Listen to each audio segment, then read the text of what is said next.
এইসব সোনারূপা আর সোনারূপার দালানকোটাকে আল্লাহ আসল নিয়ামত হিসেবে বিবেচনা করেন নাই।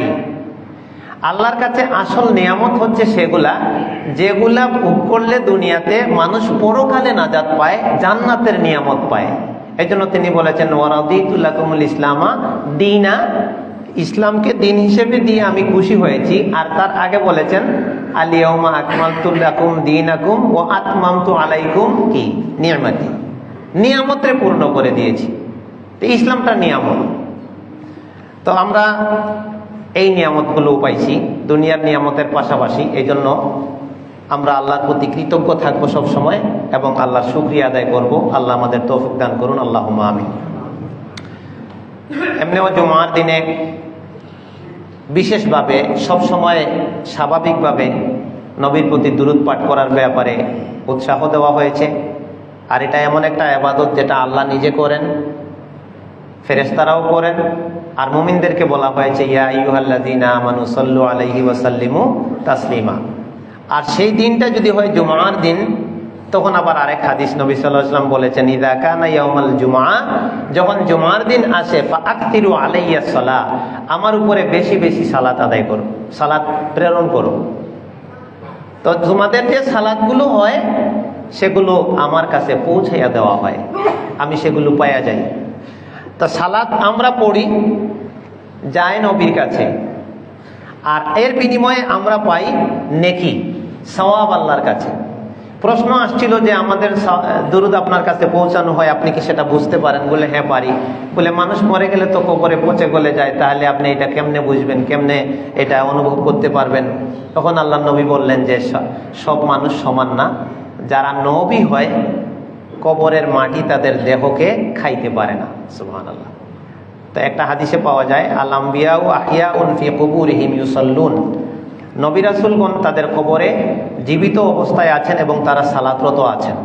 সুবহানাল্লাহ। এটা পুরো জগতের একটা ব্যাপার, কিভাবে তার বাস্তবতা এটা আল্লাহ জানেন, তবে বিষয়টা এরকম পাওয়া যায়। সাল্লাল্লাহু আলাইহি ওয়াসাল্লাম। এবার আসি খুতবার বিষয়ে। খুতবা অবশ্যই আমরা সবাই জানি যে এখন রমজানের মাস চলছে, তাই রমজান নিয়েই খুতবা হবে বা হচ্ছে, এটাই স্বাভাবিক। আর কিছু বিষয় আছে যেটা কমন, আমরা মোটামুটি অনেক কিছু জানি, আবার অনেকেই খতিবরা এটা বলেও থাকেন। রমজান মাস আসছে, এটা কোরআন নাজিলের মাস, এটা আমরা সবাই জানি। এটা ইবাদতের মাস, এটাও আমরা সবাই জানি। এই মাসে সিয়াম রাখতে হয়, সেটাও আমরা সবাই জানি। বিশেষভাবে রমজানের শেষ দশকটা একটু গুরুত্বপূর্ণ বেশি। 11 মাসের মধ্যে রমজান যেমন বেশি গুরুত্বপূর্ণ, আর রমজানের মধ্যে শেষ দশকটা বেশি গুরুত্বপূর্ণ। আর শেষ দশকের মধ্যে বেজুর রাতগুলো আরো বেশি গুরুত্বপূর্ণ। তো সারা বৎসর অতিক্রম করে ঠিক আমাদের একেবারে দরজায় কড়া নাড়তেছে সেই সুযোগটা। আল্লাহর কাছে দোয়া যেন এই রমজানের শেষ দশকের সুযোগটা আমাদেরকে কাজে লাগানোর তৌফিক দান করেন, বলে আমিন। এই বিষয় নিয়ে আমরা কিছু আলোচনা করব, আর তার আগে আমি চলে যাব আমার ধারাবাহিক আলোচনায়। আপনারা যারা নিয়মিত শোনেন বা আসেন, আমি খুতবাগুলো একটা ধারাবাহিকভাবে দেওয়ার চেষ্টা করি। আগের খুতবার সাথে পরের খুতবার প্রসঙ্গ টানি এবং শেষে একটা সামারি বলে দেই, যাতে মাথায় কিছু থাকে বা আমরা কিছু নিয়ে যেতে পারি।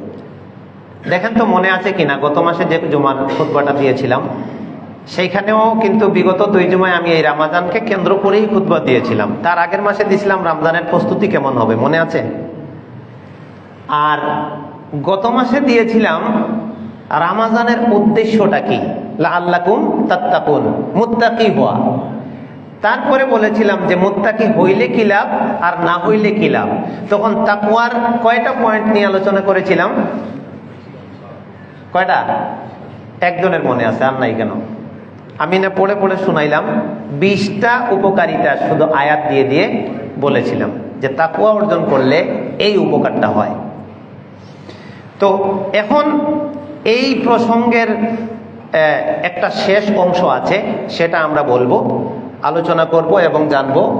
আর একটু শেষের দিকে যাইয়া শেষ দশকের ব্যাপারে যদিও আমাদের অনেক কিছু জানা আছে, তারপর আবার রিভিশন দেব, যাতে ওই সময়টা আমরা ভালোভাবে কাজে লাগাতে পারি। আল্লাহ আমাদেরকে তৌফিক দান করুন, আমিন।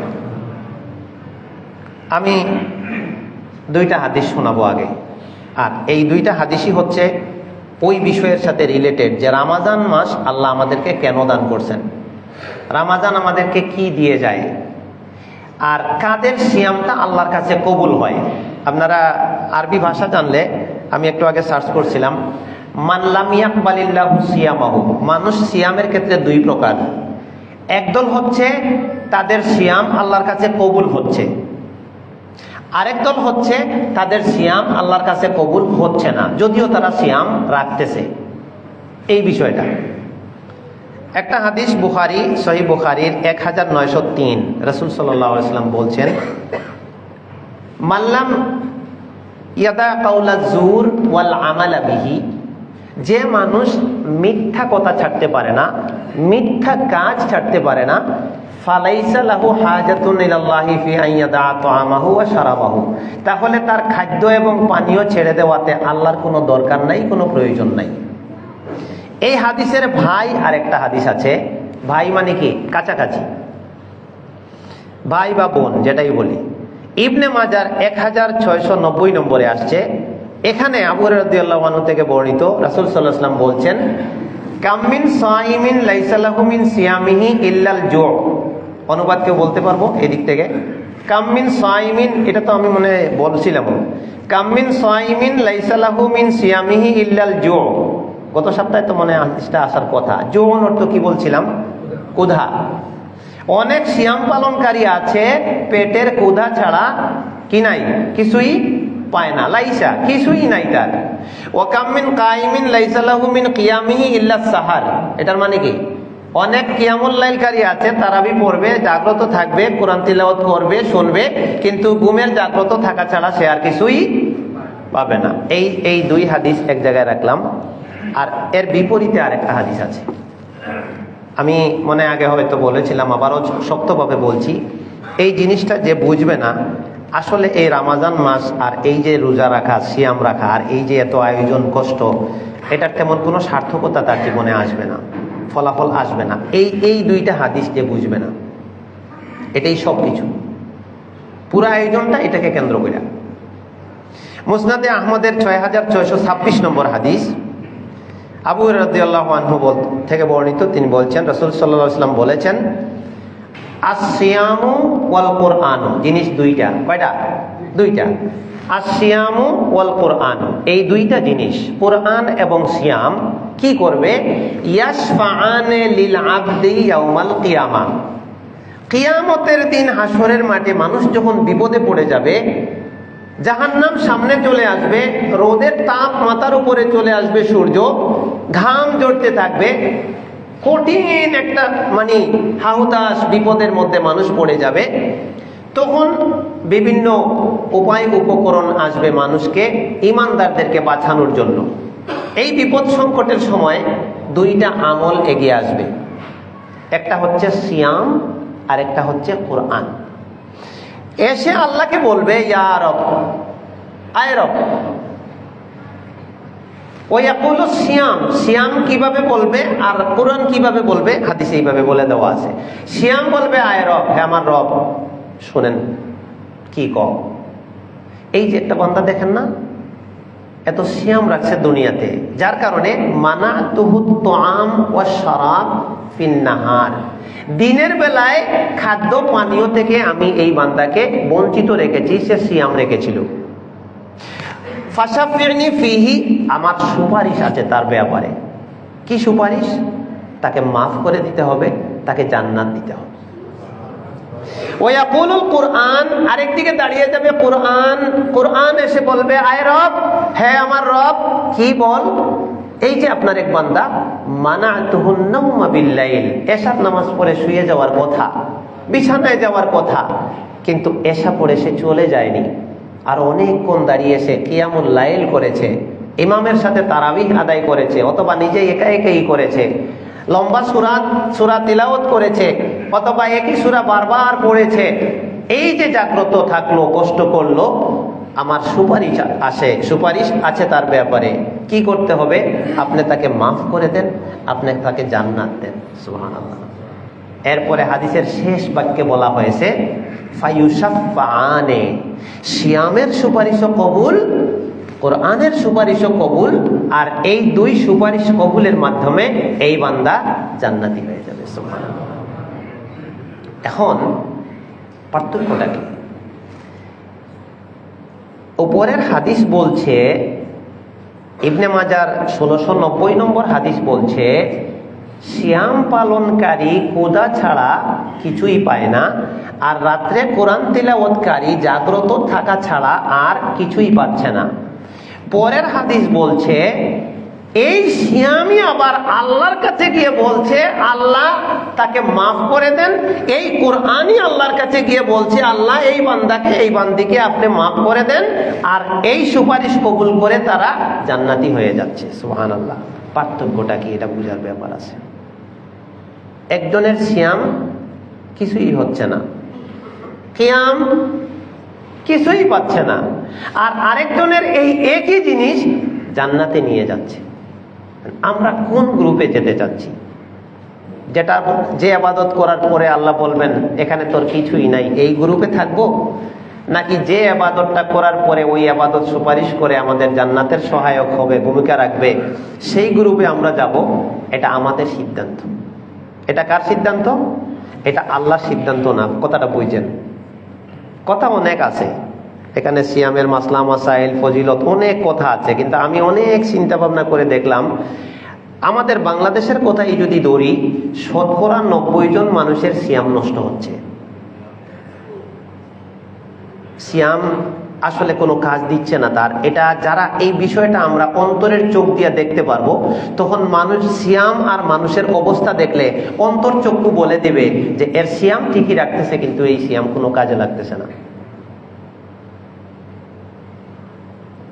এখন আল্লাহ ইবাদত ঠিক করে দিয়েছেন, রাসূল সাল্লাল্লাহু আলাইহি ওয়াসাল্লাম ইবাদতের নিয়ম আমাদেরকে বলে দিয়েছেন, আর আমরা হলাম মা'মুর, আদিষ্ট বান্দা।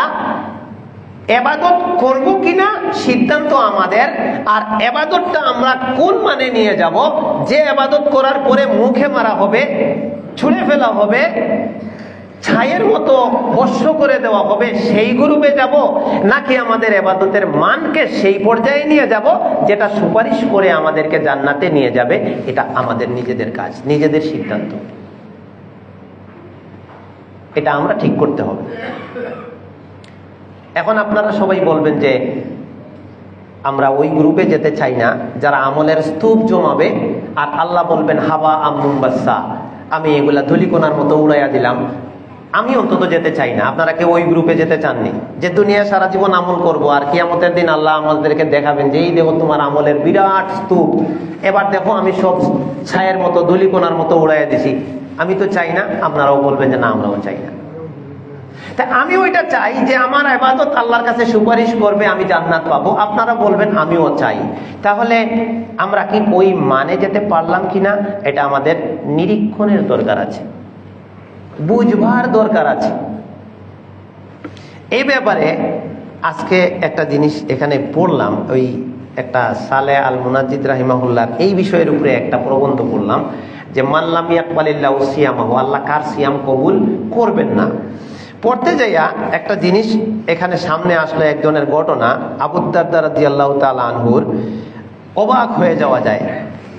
আন আবি দারদা রাদিয়াল্লাহু তাআলা আনহু قال, আবু দারদা রাদিয়াল্লাহু তাআলা আনহু তিনি বলছেন, ইন্না লিল্লাহি সুবহানাল্লাহ, পড়তে হৃদয় কাঁপে, শরীর কাঁপে, যে তারা কি মান নিয়ে ইসলাম পালন করতেন, আর আমরা কোন মান নিয়ে ইসলাম পালন করি আর ইসলামের বুলি মুখ দিয়ে ফুটাই। তিনি বলছেন লাআন আস্তাইকিনা, আবু দারদা রাদিয়াল্লাহু আনহু বলছেন, কথাটা মনে রাখবেন, আজকের খুতবায় যদি কোনো কথাও মনে না থাকে, ছোট্ট এক লাইনের একটা হাদিস মনে রাখবেন, যে আবু দারদা রাদিয়াল্লাহু তাআলা আনহু বলছেন লাআন আস্তাইকিনা, আমি নিশ্চিত হব, কোন ব্যাপারে? আন্নাল্লাহা কাদ তাকাব্বালা মিন্নি সালাতান ওয়াহিদান, যে আমার সারা জীবনের সালাত থেকে, সারা জীবনের ইবাদত বন্দেগী থেকে একটা সালাত, একটা সিজদা, একটা রাকাত আল্লাহ কবুল করেছেন। এটা আমি নিশ্চিত হব। আহাব্বু ইলাইয়া মিনাদ দুনিয়া ওয়া মা ফিহা, এই যে ঢাকা শহর না, এই বাংলাদেশ না, 10-12টা দেশ না, সারা পৃথিবী, দুনিয়া, শুধু দুনিয়ার জমিন না, ওমা ফিহা, এখানে যা কিছু সহায় সম্পত্তি আছে, আবু দারদা রাদিয়াল্লাহু তাআলা আনহু বলছেন যে আমার একটা সালাত আল্লাহর কাছে কবুল হওয়ার ব্যাপারে আমি নিশ্চিত হচ্ছি যে এই সালাতটা আল্লাহর কাছে কবুল হয়েছে, এই জিনিসটা গোটা দুনিয়া এবং এর মধ্যে যা কিছু আছে তা পাওয়ার থেকেও আমার কাছে ওইটা পছন্দের বেশি। সুবহানাল্লাহ। এর নাম ইবাদতের কবুলিয়ত। ইবাদতের কবুলিয়ত, ইবাদত কবুল হওয়া আল্লাহর কাছে, এটার এত দাম। এখন এটা নির্ভর করবে আমাদের সিয়াম সুপারিশকারী হবে নাকি বলা হবে যে তোমার এখানে কিছুই নাই, ক্ষুধার কষ্ট পাইছো। এটা ঠিক করব আমরা। কারা ঠিক করব? আমরা। আর আমাদের সিয়াম যদি আল্লাহর কাছে গ্রান্ট করাইতে পারি, কবুল করাইতে পারি, তাহলে সেটা সুপারিশ করবে। আর কবুল যদি না করাইতে পারি সেটা বেকার যাবে। এখন একটা গুরুত্বপূর্ণ বিষয় বলবো, যদি কিছু মনে না করেন, আমি এই জ্ঞানটা আজকে শিখছি এবং এটা শিখে আমার এত তৃপ্তি লাগছে, মনে হয় যেন আল্লাহরে সিজদায় শুকর দেই। মানে জানতাম আগে পিছিয়ে, কিন্তু এইভাবে আমি মিলাই নাই। আজকে ওই বিষয়ের উপরে পড়লাম, তখন আজকে নতুনভাবে শিখলাম, আপনাদের সাথে শেয়ার করছি। আমরা এটা বহুত ব্যবহার করি যে আমল কবুল, এই তোর নামাজ কবুল হইব নি, এমনে করস এমনে করস, কবুল বলি না। কবুল বিয়ের মধ্যে অত কবুল বলে, কবুল বলে না মানে গ্রহণ করে নেয়, একজন আরেকজনকে গ্রহণ করে নেয়। কবুল মানে কি? মানে গ্রহণ করে নেওয়া, আপন করে নেওয়া, গ্রান্ট করে নেওয়া। এটারে বলা হয় যে মানে দরখাস্ত মঞ্জুর করা, মঞ্জুর করানো, গ্রান্ট করানো, এটারে বলা হয় কবুল করানো। আমি আল্লাহর জন্য একটা সিয়াম রাখলাম, একটা ইবাদত করলাম, একটু তিলাওয়াত করলাম। আল্লাহ বললেন যে হ্যাঁ তোমার ইবাদতটার মান ঠিক আছে, আমি কবুল করে নিলাম, এর বিনিময়ে তুমি পাবা। এটা হচ্ছে কবুল। আর আমি একটা ইবাদত করলাম, সালাত রাখলাম, পড়লাম, সিয়াম রাখলাম, তিলাওয়াত করলাম, অনেক ইবাদত করলাম। আল্লাহ বললেন যে এটা গ্রান্ট হয় নাই, কোনো নাকি তোমার এখানে হবে না, এটা কবুল না, এটা হলো মারদুদ। ইবাদত একটা হচ্ছে মাকবুল আর একটা হচ্ছে মারদুদ। এই দুইটা জিনিস বুঝতে হবে।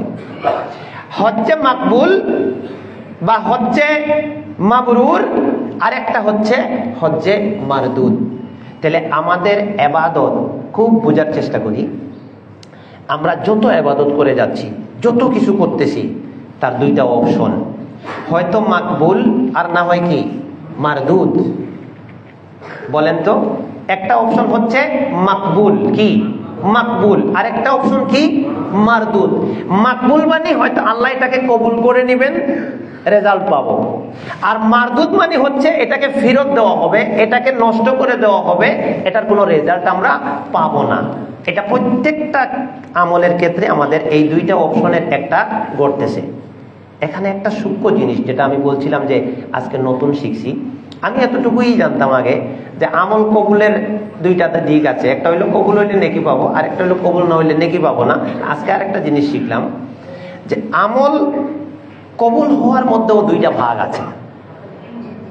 এই দুইটা ভাগের মধ্যে একটা ইন্টারেস্টিং ব্যাপার আছে যে একটা জিনিস, একটা কাজ, একটা বাহ্যিক নিয়মে সিস্টেম ফলো করে করা, তখন বলা হয় না যে কাজটা হয় নাই। সিস্টেম মতো কাজটা করছে, বলা হবে যে কাজটা হয়েছে। কিন্তু এই কাজের যদি রেজাল্ট পায় তাইলে কাজের ফলাফল আসলো, রেজাল্ট না পাইলে ফলাফল আসলো না। আমলের ক্ষেত্রেও এই জিনিসটা প্রযোজ্য, এটা আজকে শিখলাম। যেমন একজন মানুষ 2 রাকাত সালাত আদায় করলো, এই ক্ষেত্রে তার শর্ত কি? তার নামাজের রুকুনগুলা সে পালন করলো, কাপড় পাক আছে, শরীর পাক আছে, রক্ত ঠিক আছে, কেবলা ঠিক আছে, সব ঠিক আছে, সুন্দর করে ওযু করছে, দাঁড়াইছে। এবার দাঁড়ানোর পরে তার রুকু, সিজদা, কিরাত সব সুন্দরভাবে করছে। বাহ্যিক নিয়ম অনুযায়ী একজন মুফতিকে যদি বলা হয় তার সালাত হয়েছে কিনা, মুফতি সাহেব ফতোয়া দিবেন সালাতুহু সাহিহা। সালাতুহু কি? সাহিহাতুন, তার সালাত শুদ্ধ। এটা প্রথম স্টেপে এটাকে মাকবুল বলা যাবে, শুদ্ধ। কিন্তু এই সালাতের নেকি সে পাবে কিনা এটা নির্ধারণ করবেন কে? আল্লাহ। এটা হচ্ছে কবুলের দ্বিতীয় আসল ধাপ। আল্লাহ দেখবেন সালাতের রুকু তো ঠিক আছে, সেজদাটাও ঠিক আছে, তেলাওয়াত তো মাশাআল্লাহ শুদ্ধ, তাসবিহও ঠিক আছে, কাপড়ও পাক আছে, অক্তও ঠিক আছে, যাবতীয় শর্ত সরাই ঠিক আছে, কিন্তু লোকটা তো শিরিকে লিপ্ত আছে। আল্লাহ ওটাও দেখেন। লোকটা তো হারাম খায়, লোকটা তো আরেকজনকে রাত দিন কষ্ট দেয়, লোকটা তো আরেকজনের হক আদায় করে না, লোকটা তো বাপ মার হক আদায় করে না, লোকটা তো হাজারো অন্যায়ের সাপোর্ট দেয়। এবার আল্লাহ তার এটা কবুল করবেন কি করবেন না এটা নিয়ে আল্লাহ ভাবেন। কিন্তু বাহ্যিক দৃষ্টিতে, মুফতির দৃষ্টিতে কিন্তু তার সালাত কি? কবুল। সেম জিনিসটা সিয়ামের উপরে আইসা পড়ছে। বললাম না যে এটা আমি আজকে এই ব্যাখ্যাটা পাইছি। সিয়ামের ব্যাপারটা কি? একজন মানুষ ওই যে ফজর স্টার্ট হওয়ার আগে, শুভে সাদিক শেষ হইতেই ফজর শুরু হবে, শেষ টাইম ক্যালেন্ডারে দেওয়া আছে না, এই টাইমের আগে তার খানাপিনা সে শেষ করে ফেলেছে। সারাদিন সে কিছু খায়নি, পানও করেনি, সিয়াম ভঙ্গের কোনো কারণ করে নাই, কিচ্ছু ঘটায় নাই। ইফতারির টাইম হয়েছে, ক্যালেন্ডারে দেওয়া আছে, সূর্য ডুবে গেছে, ইফতার করেছে। মুফতি সাহেব বলবেন সিয়ামুহু সাহিহা, তার সিয়াম শুদ্ধ। ফতোয়ার ভাষায় তার সিয়াম শুদ্ধ, কারণ সে সিয়ামের শর্ত পালন করেছে। কিন্তু আল্লাহর কাছে এই সিয়াম সুপারিশকারী হইল কিনা, কবুল হইল কিনা এটা বুঝবার জন্য আল্লাহর নবী সাল্লাল্লাহু আলাইহি ওয়াসাল্লাম কোরআনের আয়াত আমাদেরকে অন্য কিছু বলছে। এই জিনিসটা কি এটা বুঝবার ব্যাপার। যে হাদিসটা প্রথমে বলছিলাম যে মিথ্যা কথা আর মিথ্যা কাজ ছাড়ে না, তার সিয়াম দিয়ে আল্লাহর কাছে কোনো প্রয়োজন নাই। একটু মিলান, কষ্ট করে একটু মিলান। সে তো সিয়াম রাখছে, সিয়ামের শর্ত পালন করছে, কিন্তু মিথ্যা কথা না ছাড়তে পারার কারণে তার সিয়াম আল্লাহর কাছে কোনো গ্রহণযোগ্যতা পাইল না। তাইলে এই সিয়াম কিন্তু সে খাইয়া নষ্ট করে নাই, পান করে নষ্ট করে নাই। এই জন্য একটা কথা বলি, পুরা সিয়ামের নির্যাস একটা কথা আছে। সিয়ামের শাব্দিক অর্থ কি একজন বলতে হবে। আমি খুব সুন্দর করে বুঝাই দিয়েছিলাম আগে। সিয়ামের শাব্দিক অর্থ কি? মাশাআল্লাহ, দেখছেন মুসল্লিরা অনেক অ্যাডভান্স, জানা হয়ে গেছে।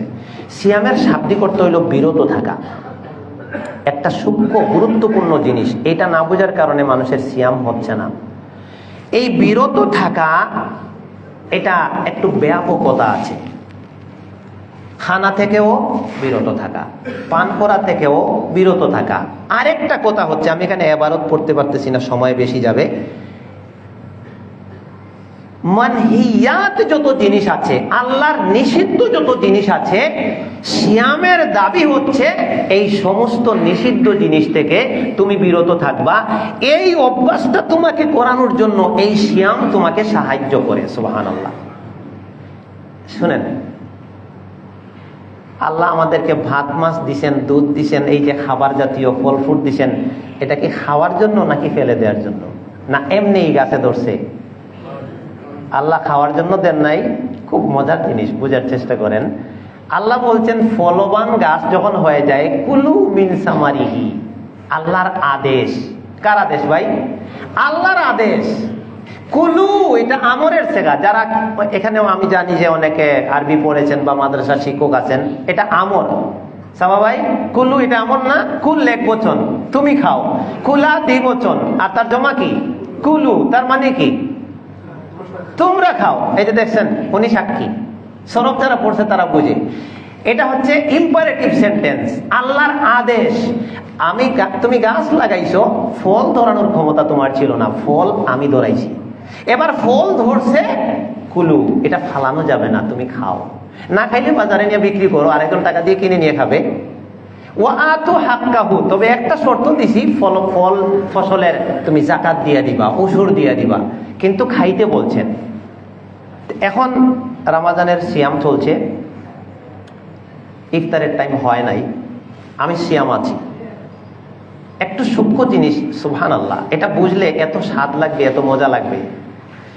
এখন আপনি আমার একটা আপেল আইনা দিলেন, এখানে রাখলেন, বললেন যে শেখ এটা খান। তা আমি হয়তো আপনাকে এটা বলতে পারতাম যে খুতবার সময় খাচ্ছি না, পরে খাচ্ছি, এরপরে আমি এটা খাইলাম, কিন্তু এখন সিয়াম থাকার কারণে তো আমি খেতে পারতেছি না। কিন্তু আপনি একটা আপেল হাদিয়া দিলে, আমার জন্য এটা খাওয়া সিয়াম না থাকলে হালাল ছিল না হারাম ছিল? হালাল ছিল না? কিন্তু আমি এই হালাল জিনিসটাকে খেতে পারতেছি না কতক্ষণ? সূর্য ডোবা পর্যন্ত। এখানে সূক্ষ্ম বিষয়টা হলো, একটা নির্দিষ্ট সময়ের মধ্যে হালাল জিনিসকে ত্যাগ করার অভ্যাসটাকে আমাদের মধ্যে আল্লাহ জারি করে দিয়ে মূলত এটা বোঝাতে চাচ্ছেন আল্লাহ যে তোমাকে যত জিনিস থেকে বিরত থাকতে বলা হয়েছে, নিষিদ্ধ করে দেওয়া হয়েছে তোমার উপরে, আজীবন তুমি এই জিনিসগুলোর থেকে দূরে থাকবা। এটাই হচ্ছে তোমার তাকওয়া। এই তাকওয়াই তোমাকে হেদায়েত দিবে, এই তাকওয়াই তোমারে জান্নাতে নিয়ে যাবে। সুবহানাল্লাহ। এই জিনিস বুঝে কেউ সিয়াম রাখে না। অনেক মানুষ এইটা বুঝে সিয়াম রাখে না। এইটা বুঝে মানুষ যদি সিয়াম রাখতো, তাইলে 11 মাস তারা আল্লাহর নাফরমানি করতো না। সিয়াম আমাদেরকে গিয়ার তোলে, স্পিড বাড়ায়। আচ্ছা, আমরা সিয়ামের আগে ফরজ নামাজ পড়ি নাই, কোরআন তিলাওয়াত করি নাই, মাঝে মাঝে নফল সিয়াম রাখি নাই, এখন ওটার পরিমাণ বাড়ছে। ফরজ সালাতের পরে আরো সালাতুত তারাবি বাড়ছে। আগে মাঝে মাঝে সপ্তাহে রাখতাম, এখন পুরা মাস রাখতেছি। তিলাওয়াত আগে একটু কম করতাম, এখন বাড়াইছি। এর মূল শিক্ষাটা কি জানি? এটা হচ্ছে যে ড্রাইভার যখন গাড়ি চালায় রোডে, বাইক হোক আর যাই হোক, অনেকে এখানে বাইক চালান, বড় গাড়ি না চালাইলেও, একটা ড্রাইভারের গাড়ির স্পিডের মধ্যে তারতম্য হয়। কোনো সময় স্পিড বাড়ে, কোনো সময় কমে। এটা কি কারণে হয়? এটা হলো গাড়ির ইঞ্জিনের উপরে অনেকটা নির্ভর, যে তার গাড়িটা কতটুকু স্পিড ধারণ করতে পারে। আরেকটা হচ্ছে রাস্তার উপরে নির্ভর করে, যে রাস্তাটা কতটুকু স্পিড নিতে পারবে। রাস্তায় জাম, আশপাশে মানুষ, বাচ্চারা পার হচ্ছে যাচ্ছে, আপনি স্পিড দিতে পারবেন না। আপনার গাড়ির 1000 স্পিড থাকলেও অ্যাক্সিডেন্ট হবে। আবার রাস্তা ফ্রি, গাড়িতে দুর্বলতা আছে, তখন স্পিড বাড়বে না। তাহলে রাস্তা যদি ফ্রি থাকে, গাড়ির ইঞ্জিন ভালো থাকে, তখন কি ড্রাইভার স্পিডটা বাড়াই দেয়, খুব দ্রুত চলে। আচ্ছা, আপনারা এটা পড়ার জন্য স্কুল কলেজে ভর্তি হওয়া লাগবে না, এটা বোঝার জন্য। এখানে যারা আছেন, একজন বলেন তো, একটা বাইক হোক বা মানে গাড়ি হোক, প্রাইভেট কার হোক, বা যে কোনো জিনিস হোক, বা বিমান হোক, যখন এটা ফুল স্পিডে উঠে, তখন ঠিক একটা ড্রাইভার ওই মুহূর্তে যদি চিন্তা করে যে আমি এটাকে এক্ষুনি ঠিক এই জায়গায় ব্রেক দিব, 1 ইঞ্চিও সামনে যাবে না, এটা কোনো ড্রাইভারের ক্ষমতায় আছে? যদি এটা করতে যায়, সে নিজেও শেষ হবে, তার বাহনও শেষ হয়ে যাবে, অ্যাক্সিডেন্ট হবে। তাহলে বোঝা গেল, একটা জিনিসের স্পিড যখন বেশি উঠে, তখন এটা থামতে সময় লাগে। থামতে কি লাগে? সময় লাগে। সেম এই শিক্ষাটা, যে বছরে মাস 12টা, সিয়াম রাখতে হয় 1 মাস, 11 মাস তো সিয়াম নাই। তার মানে সিয়ামের ইবাদত, সিয়ামের শিক্ষা, সিয়ামের তাকওয়া, সিয়ামের তিলাওয়াত, সিয়ামের যে সাধনা, আল্লাহ আমাদের বোঝাতে চান যে স্পিড বাড়াও, বাড়াও, বাড়াও। প্রথম দিকে শুরু হইছে, বাড়াও, কয়েকদিন যাচ্ছে, বাড়াও, শেষ তো চলে আসছে, আরো বাড়াও, বেজুর রাত চলে আসছে, এবার কমায় দেও, সারা রাত ইবাদত করো, পারলে আরো বাড়াও। স্পিড এমন পর্যায়ে নিয়ে যাও যাতে ওই স্পিডের ঠেলায় 11 মাস পার হইয়া তুমি আরেকটা রমজান পেয়ে যাও। সুবহানাল্লাহ। এটা হচ্ছে সিয়ামের মূল কনসেপ্ট, এই রমাজানের মূল শিক্ষাটা এটা। কিন্তু দুঃখের বিষয়, এই জিনিস বুঝে আমরা, সমাজের মানুষ সিয়াম রাখে না। যার কারণে কি হয়, রমাজানের মাস এমনি মহিলা পর্দা করতো না, কিন্তু রোজার মাসে বাইরেতে একটু কোনটা গানটা দেয়, রোজা রাখছি ভাই, একটু পর্দা না করলে কেমন দেয়। 11 মাস এমনি নামাজ পড়ে না, রোজার মাস আইছে, ঘোষণা হয়েছে, আচ্ছা 11 মাস তো বাদ দিলাম, অন্তত রোজার মাসে নামাজটা ধরি। তারাবিও পড়তেছে, ফজরও পড়তেছে। আজকে আমি আমার মাদ্রাসায় সালাত পড়ি, তো মাদ্রাসা গতকালকে ছুটি দিয়ে দিলাম, আজকে ছাত্র নাই, তো মসজিদে আপনার পাশে মসজিদ আছে, গিয়ে সালাত পড়লাম। অন্য সময়ে 1 কাতার হয়, 1 কাতার বা 1.5 কাতার বড় জোর হয়, ধরেন 50-40 জন মানুষ হয়। আজকে গিয়া দেখি যে ভিতরে তো জায়গাই নাই, বারান্দায় অনেক জায়গা পুরা ফিল আপ। এটা ভালো দিক না? কিন্তু এরা কেন করতেছে? রমাদান মাস, সিয়ামের মাস, কিন্তু সিয়ামের ওই যে স্পিডের কনসেপ্টটা না থাকার কারণে রেজাল্টটা কি হবে জানেন? যে মহিলায় রমাদানে পর্দা করলো, যে মানুষটা রমাদানের খাতিরে মিছা কথা বললো না, যে মানুষটা রমাদানের খাতিরে সুদ ছেড়ে দিল, যে মানুষটা রমাদানের খাতিরে ইবাদত বাড়াইয়া দিল, যেই তার কানে আওয়াজ আসবে ঘোষণা হয়ে গেছে, শাওয়ালের চাঁদ দেখা গিয়েছে, চাঁদ দেখা কমিটির বৈঠক বসেছিল, আগামীকালকে ঈদ হবে, এই পরের দিন তার ফজর আর মিস হয়ে গেল, আর সেই মসজিদে নাই। স্পিড গেল কোথায় ভাই? স্পিডটা একটা রাত এই স্পিডে কোলালো না, যেখানে 11টা মাস লাস্টিং করার কথা। ইন্না লিল্লাহি ওয়া ইন্না ইলাইহি রাজিউন, ইন্না লিল্লাহি ওয়া ইন্না ইলাইহি।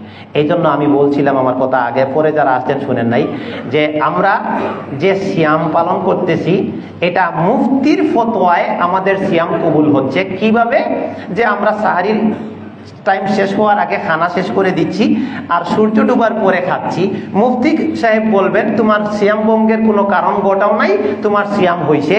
আর এই সিয়াম আমাকে মুত্তাকি বানাচ্ছে না, অন্যায় থেকে দূরে রাখতে পারতেছে না, আমার তাকওয়ার স্পিড বাড়াইতে পারতেছে না। যে রাত্রে চাঁদ উঠলো, ওই রাত্রে আমি পরিকল্পনা করতেছি কালকে গানের অনুষ্ঠানটা কোন জায়গায় করা যাবে, কোন বান্ধবীর সাথে আড্ডা দেওয়া যাবে, কোন পিকনিকের জায়গায় গিয়া স্পটে যাইয়া একটু হারাম বিনোদনে লিপ্ত হইয়া এই সিয়াম যাও একটু টুকটাক মুফতির ভাষায় কবুল হয়েছিল, এটারেও নষ্ট করা যাবে। এই রাত্রে পরিকল্পনা চলতেছে। নাইলে ঈদের দিন পিক আপ ভাড়া কইরা এখানে আপনার এই মাইক সাউন্ড সিস্টেম সেট কইরা, আপনার দোকান থেকে টাকা খরচ কইরা, এখানে আবার এই যে ক্যাসেটের গান বাজনা দিয়া ছেলেরা এই যে নাচতাছে আর ইয়ে করতেছে, এটা শিখাবার জন্য সিয়াম আসছিল। ইন্না লিল্লাহি ওয়া ইন্না ইলাইহি রাজিউন। এই জন্য আমি বলছিলাম যে আমি ওই রমাদানের ফজিলত নিয়ে আপনারা বহুত শুনছেন, ওই খুতবা আমি দিচ্ছি না, এগুলা আমরা অনেক কিছু জানি। ইফতার করাইলে কি সওয়াব, সাহরি খাইলে কি বরকত, হ্যাঁ তারাবি পড়লে কি ফজিলত, এগুলো আমরা মুখস্থ। কিন্তু এই যে কাজগুলো করতেছি, সওয়াবের কথা জানি, কিন্তু এটা নিয়ে ভাবতেছি কয়জনে যে আমার এই সিয়াম কি আল্লাহ বলতেছেন যে আব্দুর রহমান বিন মুবারক আলী তোমার সিয়াম আমি নিছি, কবুল করছি, এই সিয়াম তোমারে সুপারিশ করে জান্নাতে নিব। এই প্রশ্ন আল্লাহর কাছে কয়জন করতে পারছি? এই প্রশ্ন আল্লাহর কাছে কয়জন করতে পারছি যে আল্লাহ আমার সিয়ামটা কি আপনি গ্রহণ করছেন? আমার সিয়ামটা কি হাসরের মাঠে জাহান্নাম থেকে বাঁচানোর জন্য সুপারিশ করবে? এই প্রশ্ন আল্লাহর কাছে কয়জনে করছি? এটা হচ্ছে মূল বিষয়। তো এই জন্য অনেক কথা, সময় খুব কম থাকে আমাদের হাতে, এই জন্য কথা এই পয়েন্টটা আমি এখানে ইতি করলাম। আমি এখন 3টা জুমারে সামারি করব। এই জুমা, তার আগের জুমা, তার আগের জুমা। শুরু করেছিলাম রমাদানের প্রস্তুতি নিয়ে, পরিবারকে কিভাবে আমরা রমাদান সম্পর্কে উৎসাহ দিব। বলছিলাম যে কোরআন যাদের শুদ্ধ নাই পড়ে নেওয়ার জন্য, এখন কে কতটুকু তেলাওয়াত করতে পারতেছি, কে কতটুকু অর্থ শিখতে পারতেছি, যার যার তো জানা আছে। এখনো যদি গাফলতি থাকে একটু চেষ্টা করি, কারণ একটা কথা এখানে আপনারা জানেন, আমি স্মরণ করাই দেই, রমাদানের এত বরকত, এত মর্তবাটা আসছে মূলত কোরআনের কারণে। এটা জানিনি আমরা সবাই, বিশ্বাস করি আর না করি। 11টা মাসও মাস, রমাদান মাসটাও মাস। এই মাসের কিছুই ছিল না, শুধু একটা ইবাদত ফরজ করে দিয়েছেন সিয়াম রাখি, কিন্তু এত বরকত, এত মাহাত্ম্য একটা রাত্রকে কেন্দ্র কইরা। আর এই রাত্রটার কারণে পুরা মাস এই ফজিলতটা পাওয়া গেছে গা।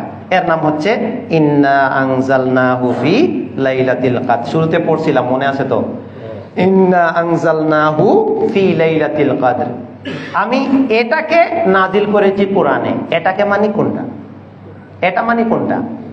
কোরআন। কিন্তু আগে তো কোরআনের কথা উল্লেখ নাই, এটা তো ইজমার কাবলা জিকির, মার্জে উল্লেখ করার আগে সর্বনাম উল্লেখ করা, এটা ভাষাগত ব্যাকরণে জায়েজ নাই। কিন্তু যেখানে সর্বনাম বুঝতে কষ্ট হয় না সেখানে এটা উল্লেখ করা জায়েজ। ব্যাকরণ শিখাই দিলাম। নাউনের পরে প্রনাউন, বিশেষ্য বিশেষণের পরে কি? সর্বনাম। একটা হলো বিশেষ্য, তার বিপরীতে আরেকটা আছে সর্বনাম। নাউনের সাথে থাকে প্রনাউন, আর ইসিমের সাথে থাকে জমির। তিনটা ভাষা বললাম, যে যেটা বুঝতে পারেন। তো আগে নাম উল্লেখ করা হয়, করিম ভালো ছেলে, সেই স্কুলে যায়।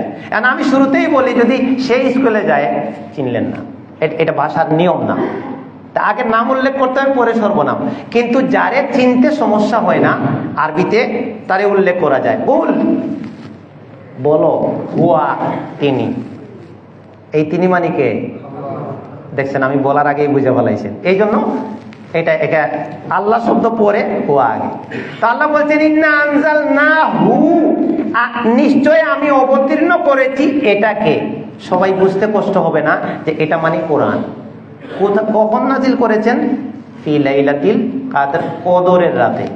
কদর মানে এই রাত্রে, কদর মানে দুইটা জিনিস, এটা বুঝতে হবে। কাদরুন শব্দের অর্থ দুইটা। কয়টা ভাই দেখি বলেন তো? একটা শক্তি।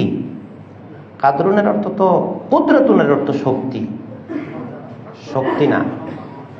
কাদার, আমি কদরের রাতে নাজিল করেছি, এটার দুইটা অর্থ আছে।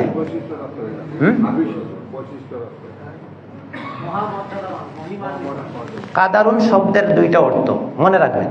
একটা অর্থ হলো পরিমাণ ঠিক করা, এটার থেকে তাকদীর, যেটা আপনি বলছেন এটা ঠিক আছে। আর আরেকটা অর্থ হচ্ছে কাদরুন মানে হচ্ছে সম্মান, মর্যাদা। তো এই অর্থে যদি আমরা অনুবাদ করি আয়াতের, তাহলে অনুবাদ কি দাঁড়ায়? ইন্না আনজালনাহু ফি লাইলাতিল কদরি, আল্লাহ বলছেন যে আমি এই কোরআন নাজিল করেছি সম্মানের রাত্রিতে, আরেক অর্থে পরিমাণ নির্ধারণের রাত্রিতে। বুঝা গেছে? এই আয়াতের সাথে আরেকটা আয়াত আছে সূরা দুখানের 4 নম্বরে, ইন্না আনজালনাহু ফি লাইলাতিন মুবারাকা, আমি এটাকে নাজিল করেছি বরকতময় রাত্রিতে। রাত কিন্তু একটাই। আর এই রাতটা কোথায় আছে? সূরা আল বাকারার 185, শাহরু রমাদান আল্লাযী উনজিলা ফীহিল কুরআন। ওই দুই জায়গায় আছে আনজালনা, আর ওই জায়গায় আছে কি? উনজিলা। সব মিলে এক কথা, যে আল্লাহ কোরআন নাজিল করেছেন লাইলাতুল কদরে। আর লাইলাতুল কদর কেমন রাত? বরকতময় রাত। আর এটা কোন মাসে আছে? রমাজানে আছে। এবার এই আয়াত দিয়া, লাইলাতুল মুবারাকা দিয়া শবে বরাত সাব্যস্ত করবেন, এটা আর সুযোগ থাকলো না।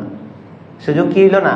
আর থাকলো না, সুযোগটা বন্ধ হয়ে গেল। কারণ কোরআনের কোনো আয়াতের এমন তাফসীর দাঁড় করানো যায় না, এটা জায়েজ নাই, যেটা আরেক আয়াতের সাথে বিরোধ হয়ে যায়।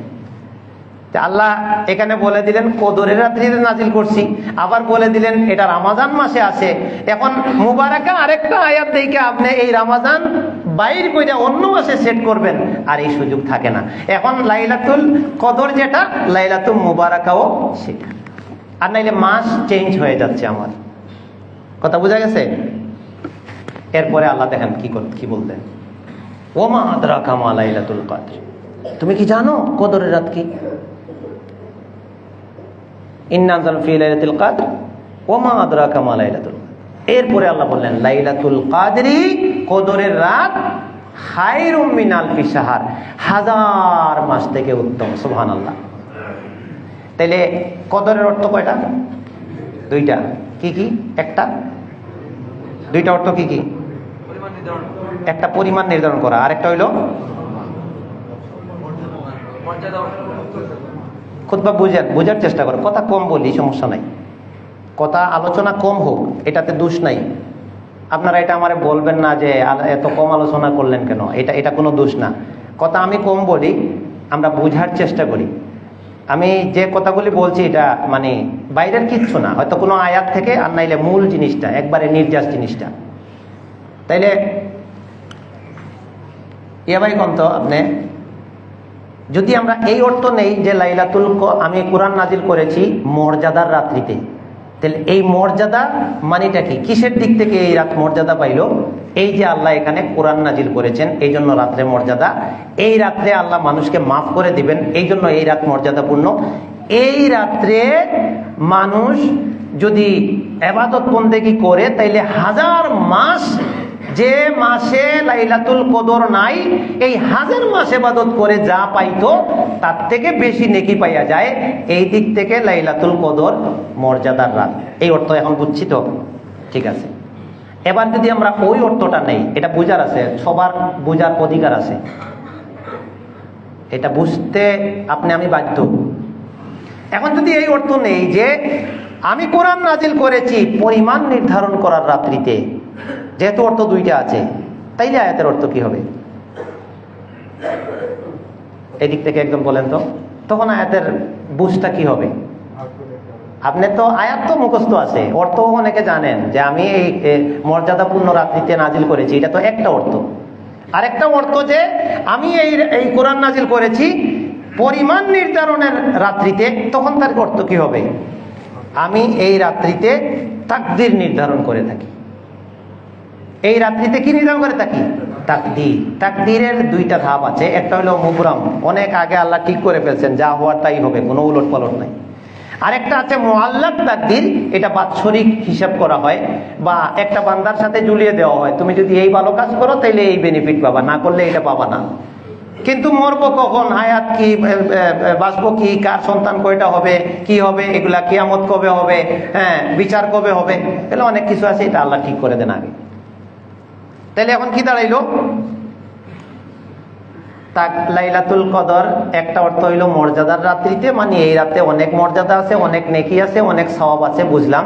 আর এই অর্থে যে আমি এটা নাজিল করেছি পরিমাণ নির্ধারণের রাত্রিতে, তখন বোঝা যায় ওই যে পরে আল্লাহ বলছেন তানাজ্জালুল মালাইকাতু ওয়ার রূহু ফিহা বিইজনি রাব্বিহিম মিন কুল্লি আমর, যে ফেরেশতারা প্রত্যেক ব্যাপারে আল্লাহর ফয়সালা নিয়ে আসেন, যে আগামী 1 বছরের বাজেট কি হবে এটা ফয়সালা ঠিক করে দেওয়া হয়। সালামুন হিয়া হাত্তা মাতলাইল ফাজরি, ফজর পর্যন্ত এই রাত এইভাবে নিরাপদ থাকে। তাইলে বোঝা গেল এই রাত্রিতেই বাৎসরিক তাকদীর নির্ধারণ করা হয়। এখন ভাগ্য রজনী আপনি কোনটারে বলবেন? আল্লাহর এই কথার সাথে মিলাইয়া সূরা ঠিক রাখবেন, রাইকা লাইলাতুল কদরকে ভাগ্য রজনী করবেন, নাকি এই রাত্রে রমজান মাস থেকে বাইর কইরা আরেকটারে বানাবেন? কোনটা করবেন? এখন আমাদের দেশের মানুষ তো ভাগ্য রজনী বলতে অন্যটা বুঝে, নাকি বুঝতেছেন না কথা? আমাদের দেশের মানুষ তো ভাগ্য রজনী বলতে শবে বরাতরে বুঝে, লাইলাতুল মুবারাকা বলতে শবে বরাতরে বুঝে। এগুলা ভুল করা যাবে না। এগুলার মধ্যে কোনো দ্বিমত বা অনেক একতেলাফ আছে এমনও নাই, কারণ ভুল ভুলই, ভুল ভুল ভুল হইতেই পারে। বড় একজন মুফাসসির, তিনি একটা আয়াতের অর্থ দাঁড় করাইছেন, তার ভুল হয়ে যেতে পারে। সমস্ত মুফাসসির যদি বলেন যে না এটা ঠিক হয় নাই, তাহলে এখান থেকে ফিরে আসতে হবে। ওনার এই কথার উপরে দাঁড় করাইয়া একটা নীতি দাঁড় করাইয়া দিলাম। একটা রাত্রে কত বড় কথা যে কোরআন নাজিলের রাত, আল্লাহ বলছেন এটা রমাজানে, আমি এটারে বাইর কইরা শাবানে নিয়ে গেলাম, এটা তো চারটিখানি ব্যাপার না। আল্লাহ বলছেন লাইলাতুল কদর হইল তাকদীরের রাত, এটারে আমি নিয়ে গেলাম তা শাবানে, মাস উল্টাই দিলাম। এটা আমার কি ক্ষমতা আছে আল্লাহর বিধান উল্টাই দেওয়ার? এটা ভুলই, এটা করা যাবে না। যারা এখানে আছেন এই ভুল আগে ভাঙ্গে নাই, আজকে ভেঙে ফেলবেন। পৃথিবী উল্টে যাবে, আল্লাহর আয়াত উল্টাবে না। যে ভাগ্য রজনী বলতে শবে বরাত না, শবে বরাত আমরা বলতে পারি, এটাকে এই লাইলাতুল কদর ভাগ্য রজনী, এটাই শবে বরাত বলতে হবে। কিন্তু নিসফে শাবান, নিসফে শাবানি, ওইখানে ভাগ্য ঠিক হয় না, এটা লাইলাতুল কদরে হয়। এই গেল এটা। আর এটা রমজান মাসে, এটা যদিও সাবজেক্টে বেশি আলোচনার ছিল না, তারপরে একটু বোঝার জন্য বললাম। এই সূরাটা হয়ে গেল। আরেকটা এখানে সূক্ষ্ম কথা আছে, যেটা অনেকের হয়তো আমরা না জানা থাকতে পারে, জানবো। এই সূরার মধ্যে একটা কথা পাইলাম না, যে আল্লাহ বললেন লাইলাতুল কাদরে খায়রুম মিন আলফি কি শাহর। আয়াতের অর্থ তো আমরা অনেকে জানি যে লাইলাতুল কদরটা 1000 মাসের থেকে উত্তম। এখন 1000 এর মানে কি আর উত্তম এর মানে কি? আপনি বলেন তো কিছু। 1000 মানে কি নির্দিষ্ট 1000, না আরো কিছু কথা আছে এখানে, বলতে পারবেন? হাজার মানে হাজারে ঠেকায় দিলাম, এরকম কিছু না অন্য কিছু? এটা একটা কথার কথা।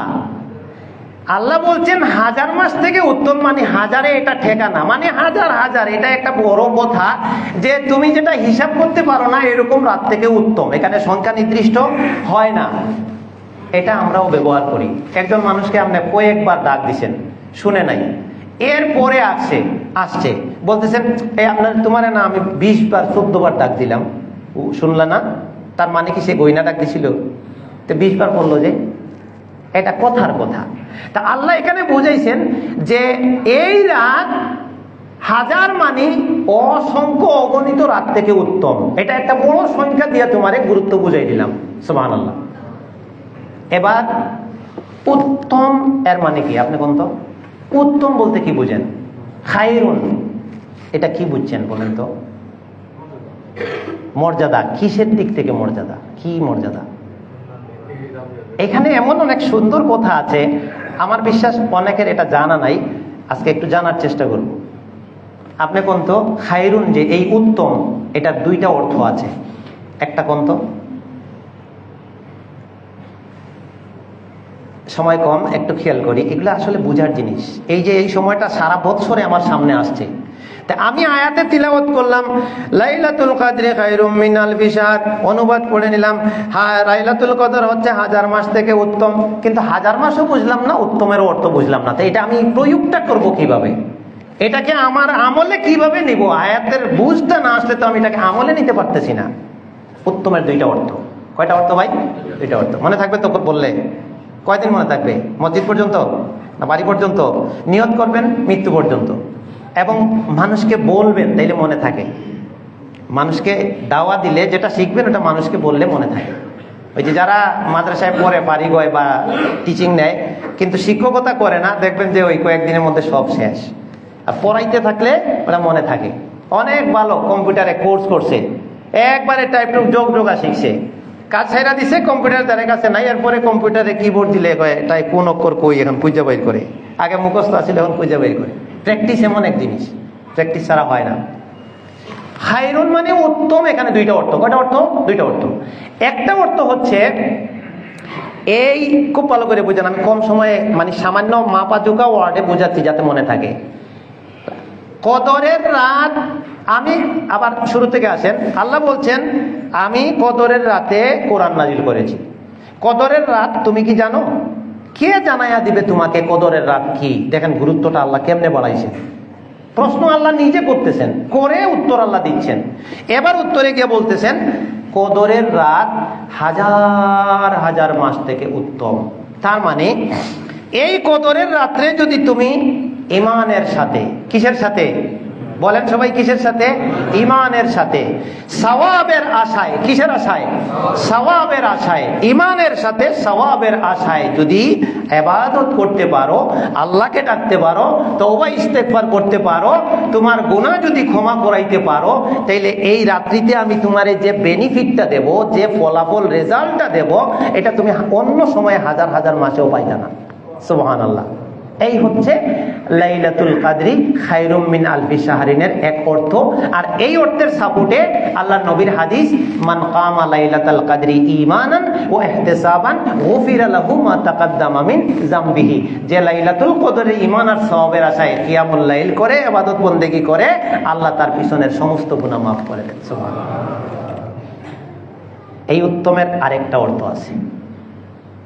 সুবহানাল্লাহ। এটা হচ্ছে সবচেয়ে গভীরের অর্থ এবং সবচেয়ে বেশি এফেক্টিভ অর্থ। আল্লাহ তাআলা লাইলাতুল কদরকে জড়াইলেন কোরআন নাজিলের সাথে। শুরুটা কিন্তু কোরআন নাজিল দিয়া, এটা বুঝছেন তো না? বুঝতে সমস্যা হয়েছে? আল্লাহ প্রথমে বললেন কোরআন নাজিল করেছি কদরের রাত্রে, এরপরে গিয়ে বললেন কদরের রাত হাজার মাস থেকে উত্তম। এবার মিলান প্রথম আয়াত আর ওই হাজার মাসের আয়াত যদি মিলে যান, এই অর্থ বেরিয়ে আসবে। এটা বোঝার জন্য আর বাইরে যাওয়া লাগে না, সূরার ভিতরেই সূরার অর্থ। মানে সূক্ষ্মভাবে আল্লাহ আমাদেরকে এটা বোঝাতে চাচ্ছেন, এ দুনিয়ার মানুষ শোনো, জাহিলি যুগ তো তোমরা বুঝছো, এইজ অফ ইগনোরেন্স, আইয়ামে জাহিলিয়া, মারামারি, কাটাকাটি, খুন খারাপি, ধর্ষণ, হত্যা, মেয়েকে জীবন্ত কবর দিয়ে দেওয়া, হ্যাঁ, এতিমের হক নষ্ট করা, গরিব দুঃখীরে মানে তারে মানুষ হত্যা করা, কি না ছিল সেই জাহিলিয়াতে উলায় যা হইত, এখন জাহিলিয়াতে আখেরে আইয়াও এখন কি হচ্ছে না, সব হচ্ছে। অন্যায়ভাবে খুন হচ্ছে না মানুষ, ধর্ষণ হচ্ছে না, সুদ ঘুষ চলতেছে না, অন্যায়ভাবে মানুষের সম্পদ হরণ চলতেছে না, চুরি ছিনতাই ডাকাতি রাহাজানি কি হচ্ছে না, সব হচ্ছে। এই আসল জায়গাটা এটা, আসল জায়গাটা এটা। আপনারা দুঃখ নিয়েন না, আমি আল্লাহর কালামের একটু আমি বোঝার চেষ্টা করছি, আপনাদেরকে বোঝাচ্ছি, কথাটা অন্যভাবে নিয়েন না। আমি একটা জিনিস সত্য আপনাদের সামনে তুলে ধরবো, মজা লাগবে, দরকার আছে। এই যে যুগ যুগ ধরে মানুষ মানুষকে শাসন করে আসতেছে, এখন পর্যন্ত কত, আমরা আগে যারা বয়স পাই নাই তারা শাসন করেছে, আমরা যাদের বয়স হয়েছে আমরা শাসন দেখতেছি, আমাদের সরকারের শাসন দেখতেছি, বাইরের শাসন দেখতেছি, সারা বিশ্বের শাসন দেখতেছি। চলতেছেটা কি? কোন রাষ্ট্র যারা ক্ষমতাধর, সমর শক্তি বেশি, তার ক্ষমতা হলো আমার উপরে কেউ উঠতে পারবে না, যেই একটু গজাবে তারে মেরে দিবে। আমি এখানে কে ভালো কে মন্দ এটা বিশ্লেষণ করতেছি না, এটা আয়াতের একটা বিশ্লেষণ। ওয়ালাউলা তাফুল্লাহিন নাসা বা'দাহুম বিবাদ লাফাসাদাতিস সামাওয়াতু ওয়াল আরদ, যে মানুষ যখন উপরে উঠে তখন সে চায় না তার উপরে আর কেউ উঠবে, ওই জন্য ওরে দমন করে, মারামারি, কাটাকাটি, যুদ্ধ। একটা দেশ পরে মেরে দিতে হবে, হোক সে কাফির। আচ্ছা, কোনো কাফির দেশ সে যদি মুসলিমদের বিরুদ্ধে যুদ্ধে না লিপ্ত না হয়, কোনো কাফির ব্যক্তি, কোনো বিধান আছে নাকি তারে মেরে ফেলতে হবে? সে বোমায় আছে, জানেও না, কিন্তু আমি বোমা মেরে তার সব তছনছ করে দিচ্ছি। এটা কোন শিক্ষা? তারপরে ধরেন, আমি আবারও বলছি, আমি সত্যিকার অর্থে ইসলাম এবং মুসলমানদেরকে ভালোবাসি, সবার সাথে চলি, কিন্তু নির্দিষ্ট কোনো দলে অ্যাক্টিভভাবে কাজ করি না। কিন্তু তারপরেও কথাটা বলছি জাস্ট বুঝবার জন্য। আমার বুঝ হওয়ার পর থেকে আমি আমাদের দেশে বিভিন্ন দলের একাধিক শাসন দেখলাম। তারা কি করে, সব ক্ষমতায় যারা যায় তারা কি করে, সমাজে শান্তি প্রতিষ্ঠা করবে, এটাই তো কাজ।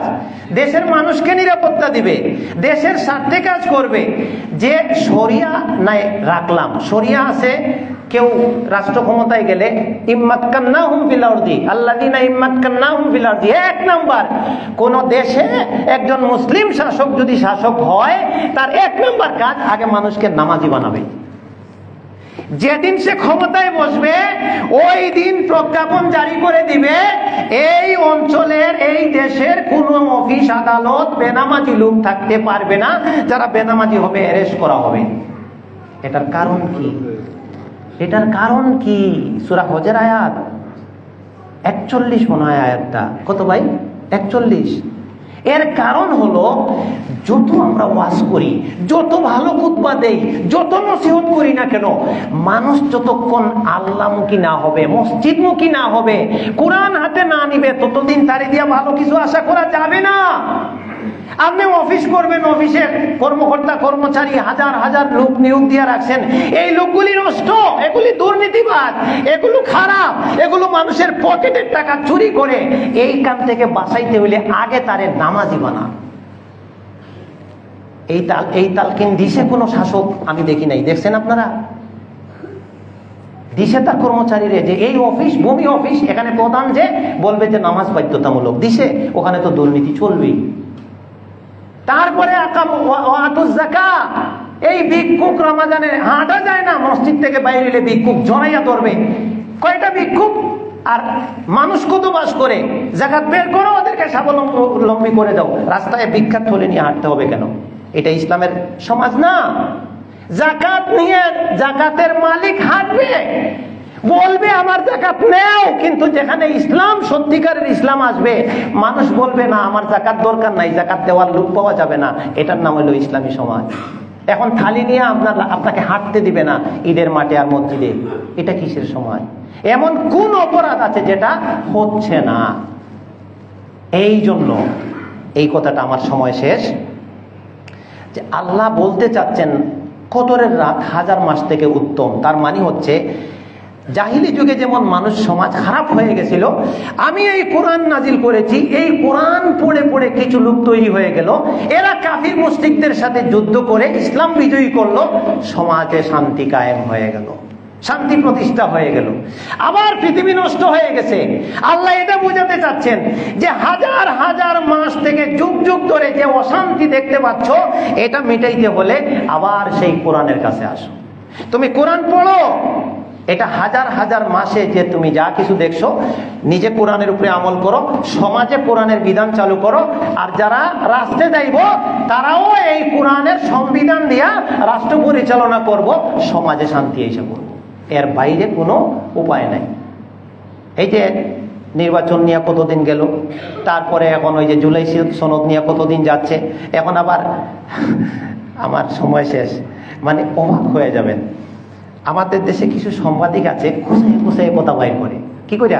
খুঁচাই খুঁচাই কথা বাইর করে।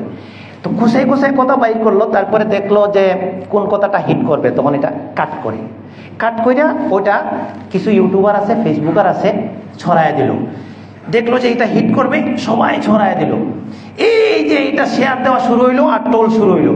মানে সাংবাদিকের কাজ হইলো খুঁচাইয়া কথা বাইর করা, আর এডিটরদের কাজ হইলো কাট করে একটা জিনিস নেওয়া, আর কিছু ইউটিউবার ফেসবুকার আছে এটা ছড়ায় দিবে, আর মানুষের কাজ হইলো সারাদিন এটা দেখবে আর অ্যানালাইসিস করবে। আখেরে দিন শেষে কিচ্ছু নাই। আমার বিশ্বাস, একটা সত্য কথা বলি, এইবারের রমজানটা অনেক মানুষের নষ্ট হয়ে যাচ্ছে খালি এই কি হচ্ছে না হচ্ছে এটা নিয়ে খবর দেখতে দেখতে আর আলাপ করতে করতে। তিলাওয়াতের টাইম নাই, ইবাদতের সময় নাই। আপনারা মানে যা কোন আমি নিজের থেকে বুঝি। আমারও মাঝে মাঝে মন চায় যে দেখি না একটু কে কি কইলো, কি এই যে নির্বাচন হয়ে গেল গা, মানে খালি এগুলো নিয়ে চলতেছে। হাই রে হাই, কি রে, জুলাই সনদ মানা হবে কি হবে না? আমি আপনাদের একটা কথা বলি, আমি আগেও বলছি আমি দল করি না। আপনি আওয়ামী লীগ করেন না, বিএনপি করেন না, জামাতে ইসলাম করেন, এটা আপনার ব্যাপার, আমি কোনো দলের দাওয়াতও দিচ্ছি না। একটা কথা আমি বুঝছি, ওটা আমি আপনারে বলছি। ধরেন আগের একটা সংবিধান আছে, কেউ বলতেছে ওইটা দিয়ে দেশ চলবো, আবার অন্তর্বর্তী সরকার আইয়া একটা সম্মতিক্রমে আর একটা জুলাই সনদ বানানো হয়েছে, তারা কেউ বলতেছেন যে এটা এড হইব। আমি একটা প্রশ্ন করতে চাই, আগের সংবিধান হোক আর জুলাই সনদ হোক, এই দুইটাই কি আল্লাহর কোরআনের বিধান? কোরআনের বিধান। মানুষের তৈরি বিধান দিয়া যদি শান্তি আসতো, আরো আগে আসতো।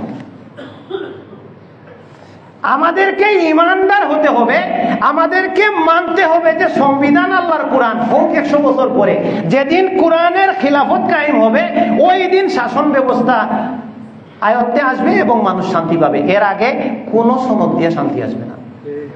যে যাবে তার পকেট বাড়ি করবে। কত আশা ভরসা নিয়া মানুষ আপনার সরকার একবার নামাইলো, আর একবার মানুষের দায়িত্ব দিল, এখন কি খবর পাচ্ছেন?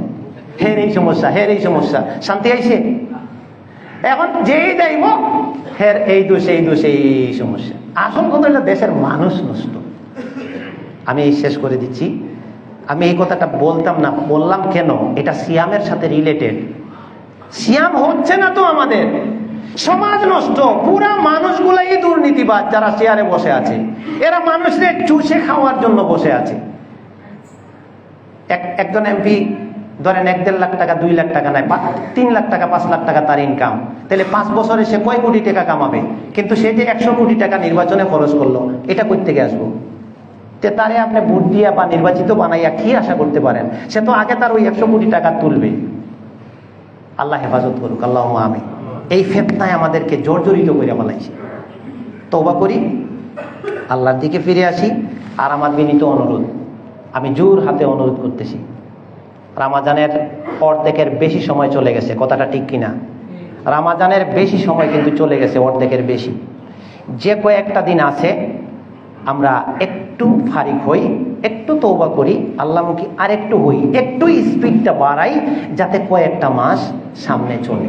এই অনুরোধটা রেখে আজকের মতো শেষ। আল্লাহ তৌফিক করুন। সুবহানাকাল্লাহুম্মা ওয়া বিহামদিকা, আশহাদু আল্লা ইলাহা ইল্লা আনতা, আস্তাগফিরুকা।